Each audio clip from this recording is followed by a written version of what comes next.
Then on the other side of the fence, you have to actually express that you're interested in them as a person, as a human being, who they actually are, what they're into, what's going on in their life, right?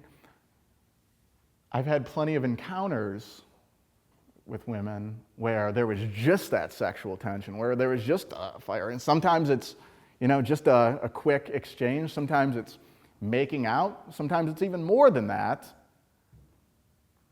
But then the next day comes and she doesn't respond to my texts. What happened? We had this crazy sexual connection.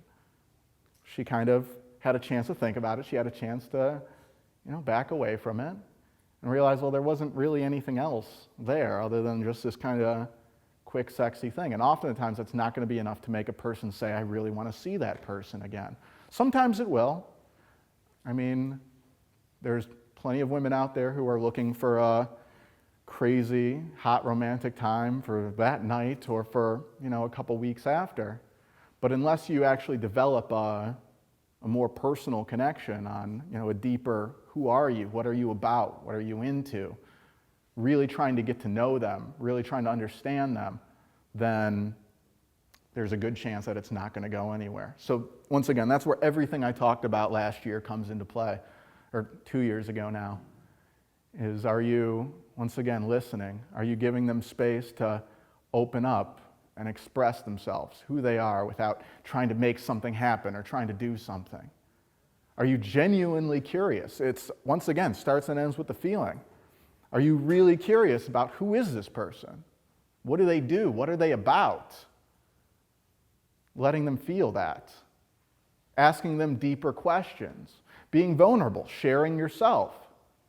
Not talking on and on like you're trying to, make them like you more because of how great you are, but when they're opening up, saying, I want to share who I am with you as well. So yes, I'm so glad you asked this question, because you need both parts. Because if you just have a great platonic conversation, this is so cool, we're connecting, we really understand each other, we have so much in common, this is amazing. And then she doesn't respond to your texts or calls, what happened? Well, she didn't feel that spark, she didn't feel that fire.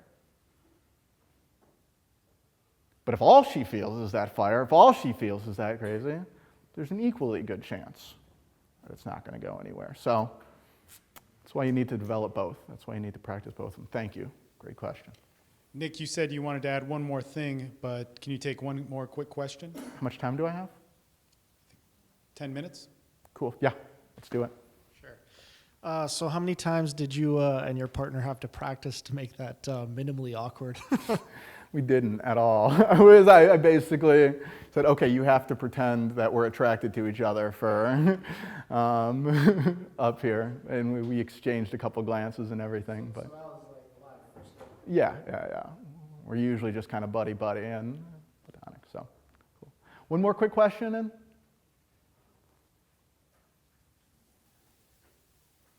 in? If you're somebody that's starting at zero, like let's say you have social anxiety, you really want to get sexual, you have the urge to it, what is the best first step to take? If you've got zero, I would start off with, first of all, that first building block that we were just talking about. I'd say that that's more important, and you can practice that with everyone. Guy, girl, doesn't matter. First, just learning to really connect with people. First, just learning to express that, wanting to really get to know them as a person and make those personal connections. And practicing doing that. Because if you're not able to do that, you're not going to be able to just, express sexuality and make that happen. You have to have that foundation underneath of genuine human connection first. And then, once again, meditating on those feelings of sexuality, reading something, thinking about things that stir those feelings up in your body, meditating on it, and then starting out with maybe women who don't intimidate you as much. Because it's a whole other thing when she's just making your heart pound out of your chest, not to revert back to overthinking, getting scared. First, just developing that muscle of being able to express yourself sexually when you're around another person with, once again, every single woman you come into contact with respect to where she's at. And then after that becomes, you're not only able to hold that connection, you're not only able to express yourself, then you're going to have a lot more success being able to do both of those things together around people that are already naturally making you go crazy. So, thank you for the question. And so really quick, I'd just like to finish off with this. I'd like to go back to Tony, my client who, once again, happened to be in a wheelchair. And just like to share with you how a week after the program, I got a nice big old email from him, and I request emails from all the guys I worked with, follow up, making sure they're on the right track, doing things properly. But I had the pleasure of him sharing with me that Saturday night, he happened to spend it in the arms of a woman who he happened to find very attractive. Now, I'm not sharing this with you to brag, and certainly the goal of my program is not to hook up. The goal of my work and my coaching is not to have sex, right? Success in what I do is being happy, being content with this part of your life, not having any questions, not having those nagging insecurities if I'm missing something, I'm doing something wrong. Have complete confidence in this area of your life. The reason why I wanted to share that with you, though, is I just want to express that there's no excuse for you at this point, right? If Tony can overcome the messages that he's been told his entire life about who he is, about, what he's not,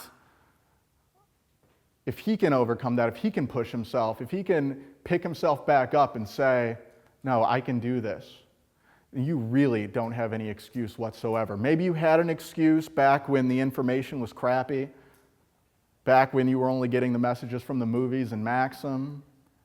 But now our industry's evolved to a point where there is great information out there. And so any excuses you come up in your head, oh, I can't do this because of that, or, that people will do, excuse. It's all bullshit. You don't have any excuses from having this part of your life handled, from being happy, from being content. Just like with getting sexual, you just have to get out of your own way. Thank you very much, guys.